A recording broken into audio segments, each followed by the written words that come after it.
ગલતેશ્વર નાહવા માટે આવી તો ગયા હતા, પણ મને તરતા જ નહીં આવડતું હતું અને મેં તો બહુ જ પ્રેક્ટિસ કરી તરવાની, પણ આવડે જ નહીં મને તો.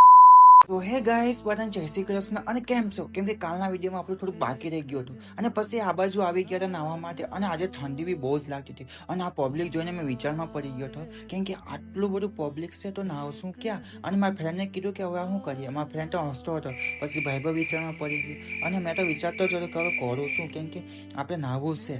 અને પછી ફાઇનલી ગમે તેમ કરીને ઉતરી જ ગયો અંદર અને નાહવાની કંઈ મજા જ આવતી હતી અલગ બી. અને પછી તો મારા ફ્રેન્ડ કે ચાલ તું બી ઉતાર. મેં કીધું હવે તો આપણે સ્ટાર્ટ કરી દઈએ, કોઈ નાહી કે નહીં નાહી. પછી એ પણ ઉતરી ગયો અને એ તો કહે છે ચાલ પેલા ફુવારા બાજુ જઈએ નાહવા માટે.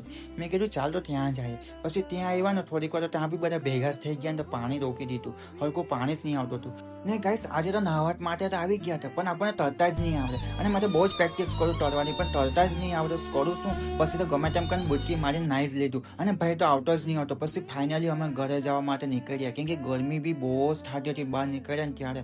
પછી અમે વિચાર્યું કે ચાલો ઠંડુ પાણી પી જ લે કેમ કે ઠંડની બોટલ લીધી જ નહીં હતી. પછી ત્યાંથી અમે નીકળી એવા મંદિર બાજુ અને થોડીક વાર બેઠા ત્યાં બાકડા નીચે કેમ કે પવન મસ્ત આવતો હતો. પછી ભાઈ એમ કે ચાલો આપણે નીકળીએ ઘરે જવા માટે. તો પછી અમે નીકળ્યા ને ગાઈસ આ છે બાઇક પાર્કિંગ કરવાની કૂપન, એ તમારે લેવી જ પડશે. અને પછી તો આજના વિડીયોમાં તો આપણે કંઈ કર્યું જ નહીં કેમ કે આપણી પાસે કોન્ટેન્ટ હોતો જ નહીં નવો, કેમ કે પીવું પણ ગઈ હતી ઘરે તો એને લેવા માટે જવું પડશે. અને મને ઊંઘ બી બહુ જ આવતી હતી. આજે મને કંટાળો બી બહુ આવતો હતો ને આજે જવાનું છે આપણે નાઇટમાં. તો ચાલો ગાઈસ પછી મળશું આપણે નેક્સ્ટ વિડીયોમાં.